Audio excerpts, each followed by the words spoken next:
Thank you, anak. Dapat pala mas parang... Puwisi talaga itong mag-ina na to eh. Ang hirap patumbahin eh. Alam mo, ako nang bahala may plano. Ata, John.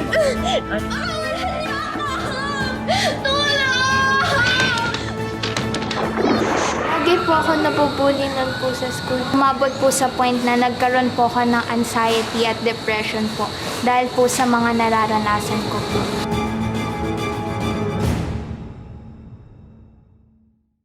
Okay, class, pag-usapan naman natin ang tungkol sa B-complex vitamins. Ilan ang B vitamins ang meron sa B-complex family? Wala. Okay, good. Ano pang kakaibang property meron ang vitamin B12? Sige na din. Ma'am, may fluorescent property po ang vitamin B12. Ibig sabihin po nito ay may kakayahanan siya mag-glow in the dark. Sabi po sa research ay kapag tinunaw mo ang vitamin B12 sa tubig o isang liquid, mag-glow po ito ng yellow at mas lalo po siya makita kapag tinamaan mo siya ng itim na ilaw.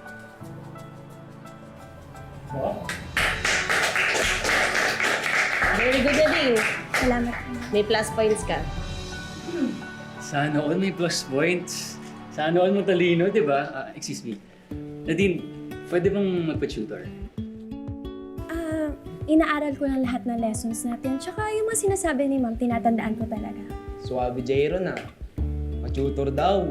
Ang sabihin mo, manliligaw ka lang. Kahit kailan talaga pabida talaga to eh. No? Correct. At mukhang aagawin pa sa'yo si Jairon. Mapapil talaga yung babae. Na talaga sa akin naman. Support kita dyan, sis.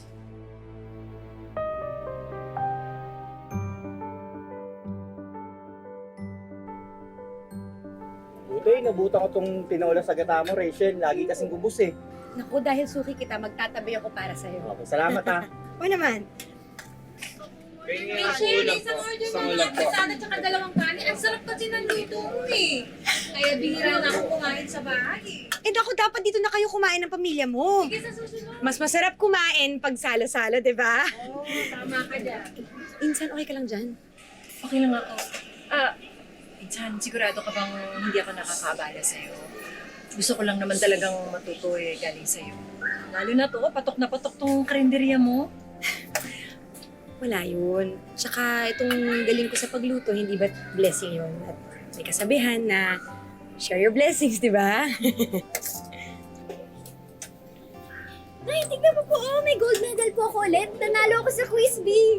Naku, ang galing naman ng anak ko. Patingin nga. Patingin. Naku, anak, kailangan na natin magpatayo ng bagong dingding yan.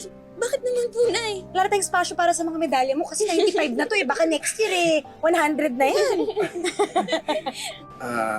Anak, kahit hindi ko nakikita yung mga medals mo, gusto kong malaman mo na ramdam ko yung pagsisikap mo, ha? Nay, salamat po. Insan, naalala ko nga pala may lakad pa ako. Paano, babalik na lang ako ulit ha? Sigurado ka? Oo, babalik na lang ako para tapusin natin. O sige, sa susunod na lang kita tuturuan magluto ha. Sige ako, salamat ha. Ingat! Oh, galing-galing ng anak ko. Tingin ulit. Napakayabang nitong si Rachel eh. Akala mo totoong ginto yung napanalunan ng anak niya. Eh, tanso lang naman. Hindi pa pwede isang nga. Emma, actually hindi na ako nagugulat eh. Manang-mana lang yung sinading sa nanay niya. Bida-bida, pabiba, palaging umeepal. Akala mo lahat kung sino siyang umasta, nakakairita. Alam mo yung si Rachel, yan ang pinakamayabang sa aming magpipinsan. Bata pa kami. Emma, ba't pa kasi lapit pa kayo ng lapit dun? Tapos kinakausap niyo pa. May plano ako.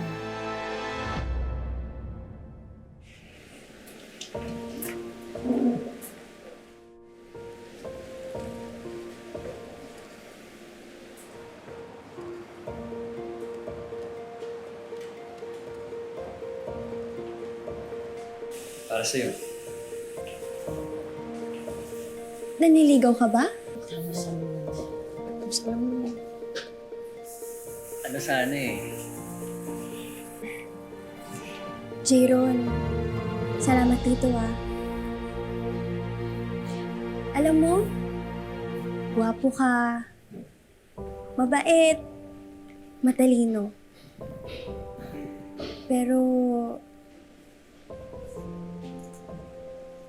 gusto ko muna kasing makapagtapos ng pag-aaral bago pumasok sa pakikipagrelasyon.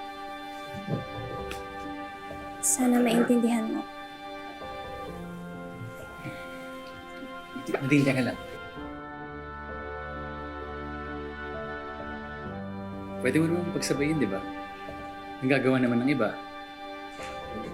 Jayron, sa ngayon kasi pamilya kong prioridad ko. Gusto ko makatapos para may paggamot ko ang mga mata ni Papa. Jayron, sorry ulit ha.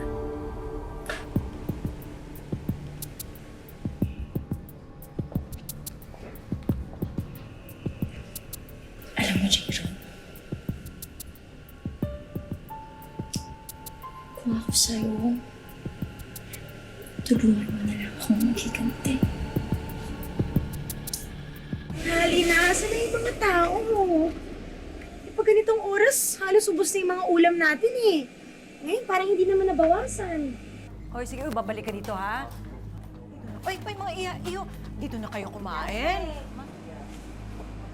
Mas mura! Mas malaki ang serving! Sure ako, mas masarap! Ang gusto ninyo, ha? Igan! Jiggy, usap na tayo. Pwede tsaka na lang. Dami kong customer, oh. Busy. Hindi kagaya nung sa'yo. Nilalangaw. Bakit naman ganun? Magpinsan tayo, di ba? Tapos kakalabanin mo ako? Magtatayo ka ng pwesto sa tabi pa ng karinderya ko? Tapos yung mga ulam na binibenta mo, katulad ng ulam na binibenta ko, yung mga tinuro ko sa'yo. Bakit? Ikaw ba ang may-ari ng mga potahe?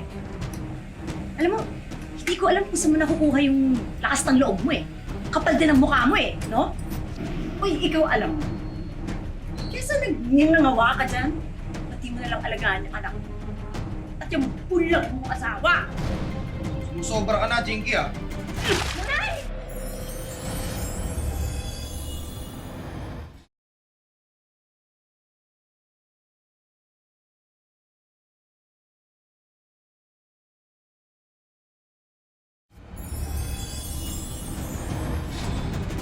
Sumusobra ka na, Jinky ah. Umaabuso ka na. Nanay! Pangin sa'yo! Ba't ka naman kasama ko? Walang hiya ka talaga! Walang hiya ako! Tama na! Tama sa sakit!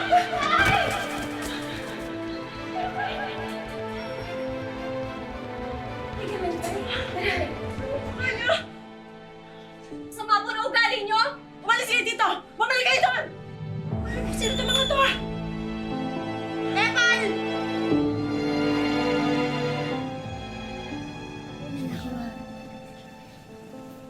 Uy, ano? Una na ako ah. Nadine, pwede bang sumama ka sa akin? Tegas.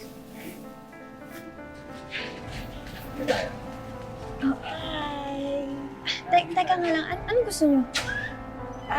Baka mo na. Tegas. Sandali. Jayron, kasama ka dito? Tara, ano ba? Ganun lang ako. Baka dito. Mapo ka lang dito. Jayron, akala ko ba magkaibigan tayo? Kaya nga. Kaya mapo ka muna dito. Sasaktan ako. Mapo ka muna dito. Ano kasi? Para hindi ka masaktan, di Mapo ba? ka muna dyan. Ano yan? Ano itong jog mo? Ano itong... Jayron! Parang nakataling sitaw. Bagay ka dyan. Ay, ano ba? Ikaw may pasimulan na ito eh! Pakawalan niyo ako dito! Isa! Pakawalan niyo ako! Tulong!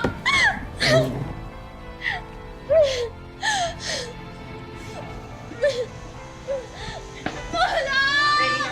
Pakawalan niyo ako dito! Tulong!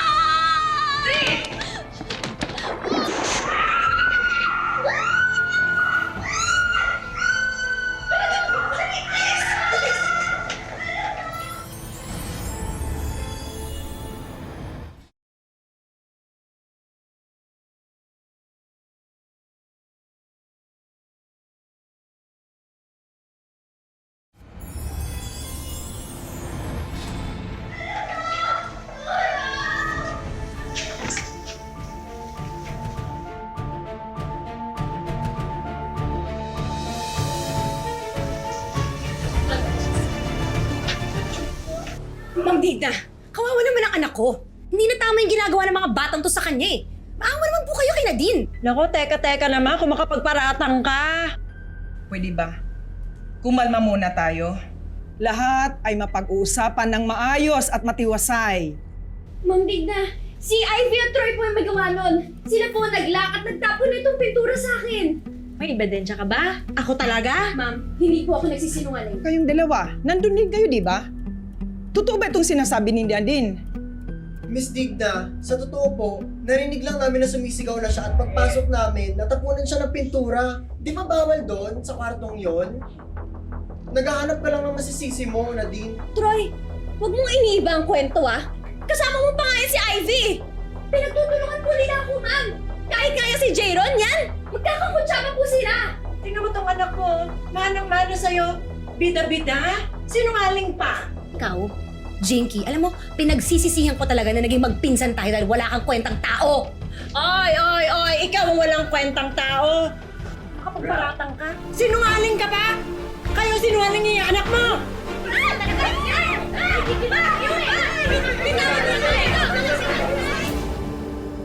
Noon pa man sinabi ko na sa iyo yan, Rachel. Na hindi ko pinagkakatiwalaan yung Jinky na yan. Sila na nga yung tinulungan mo, ikaw pa yung tinaydor nila.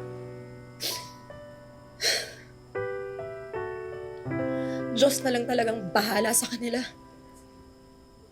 Pero ang kinatatakutan ko ngayon ay anong gagawin natin ngayon? Ilang araw na nawalang kita yung karinderi natin. Saan na tayo pupulutin? Kung tuluyan na tayong malugi.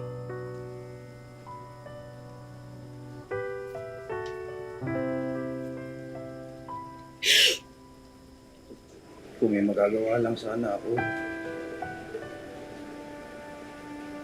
Ako naman kasi yung padre de pamilya dito, di ba? Pero Rachel, parang ako pa yung pabigat at walang kwenta. Tay, huwag mo po sabihin yan.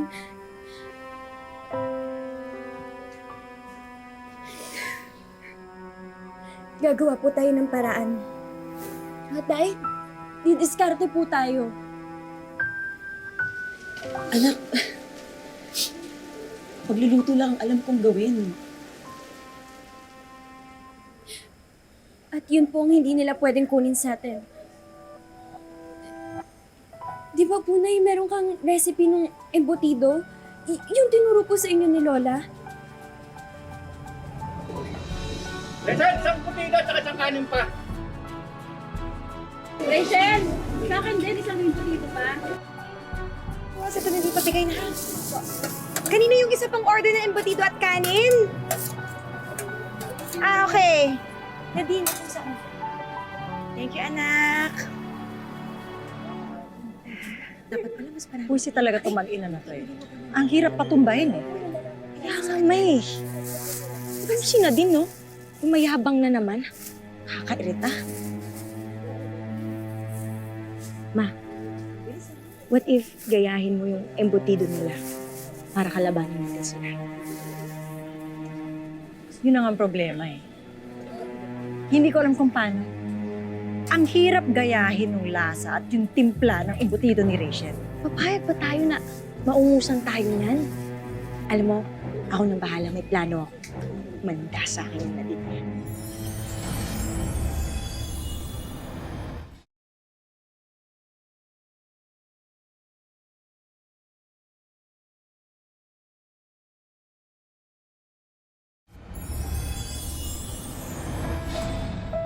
Pwede pa, bili ng 3 order. Ah, sige! Talaga? O sige! Oh, to. Pwede mamaya na rin ba? Oo, sige. Mamaya ako nakaisingilin ha. Huwag niyo kakalimutan. Yan. Nadine. Salamat. Di ba, school to? Bakit may tindera dito? Ha? Wala sa school rules and regulation ang bawal magtinda. Kaya wala akong nilalabag na batas. Sabi ko nga eskwelahan to eh. Bawal nga yung mga tindera kagaya mo. O, edi sige. Sabihin nating bawal. Oh, edi aalis ako. Pero baka nakakalimutan mong tindera din ang nanay mo. At pagmamay-ari ng school ang lugar kung saan ang pwesto niya. So, ibig sabihin nun, bawal din siya. Dahil school property yun. Ano mo pinusa sa akin? Ano ba ginagawa mo? Ano mo? Kanina ka pa effort na effort kaya ako! Ano ba? Bitiwan mo! Kawasan mo, sobra ka na. Alam ko ang karapatan ko. At marangal ako nagtatrabaho hanggat marangal at wala akong nasasaktan tao, walang makakapigil sa ginagawa ko! Lads, pabili nga ako 5. Sandali lang ah. May order din pala dun sa labas. Dali mo na yung paninda mo.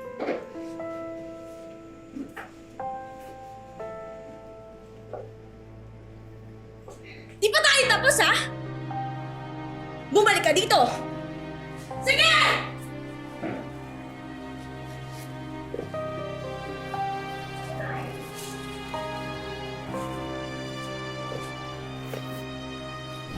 Dadagdagan ko pa? Ubusin ko na kaya.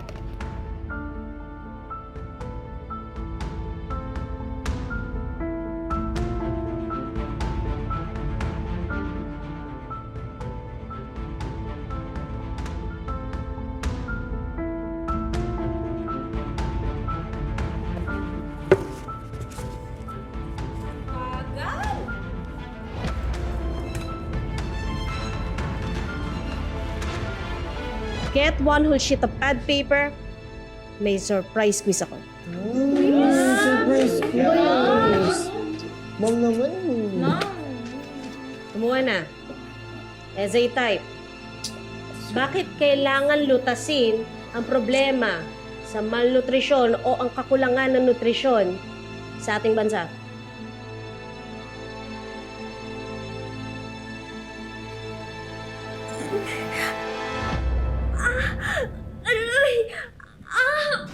Nadine? Nadine, ano nangyari sa'yo? Aray! May masakit ba? Ano masakit sa'yo? Dali mo sa clinic si Nadine! Kailangan siya ma-check up na nurse! Dali, Grace! Sige na, Nadine! Sige na, anak. Dali niyo na.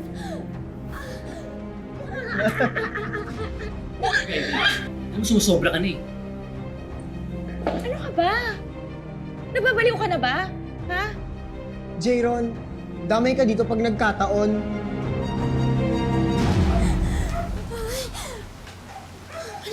Bakit? Ano nangyari?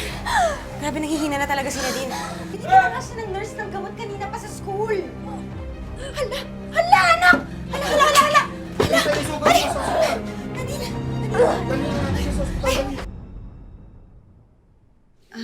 Doc, kamusta naman po yung anak ko? May sakit po ba siya? Sobrahan po kasi ng laxative o pampurga ang inyong anak. Pampapurga po?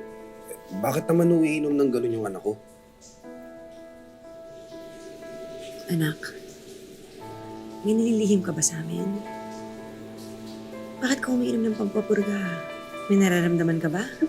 Nay, tay, wala po ako iniinom na kahit anong gamot. Sigurado po ako.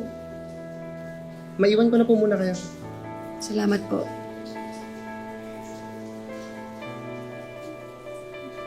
Jayron,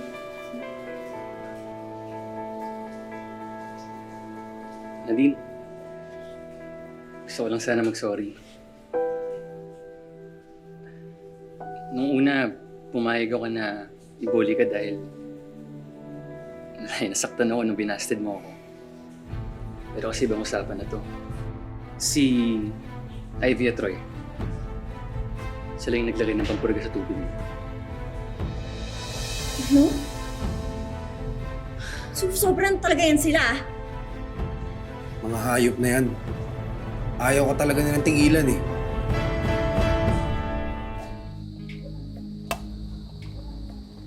Talaga ba, anak? Ganun ba kadami nilagay mo? Ma, para matigil na yung kayabangan ni Nadine. Hoy! Dinky! Ikaw ah, ito ang huling beses na pagtatawanan yung anak ko. Mga walang hiya kayo. Basura!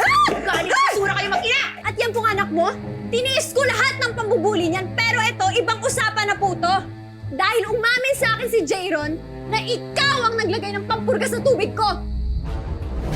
Alam mo kung tutuusin lang, kulang pa yan sa gihil ko sa'yo! Ah!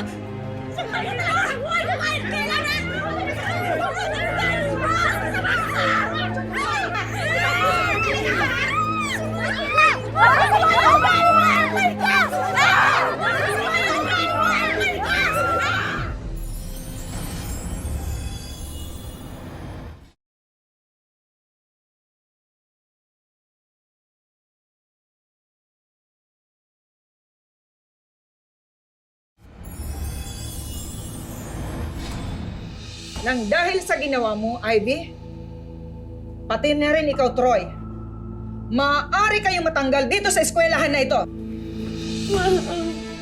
Parang ako yun na po. Nagsisisi na po ako sa lahat ng ginawa ko.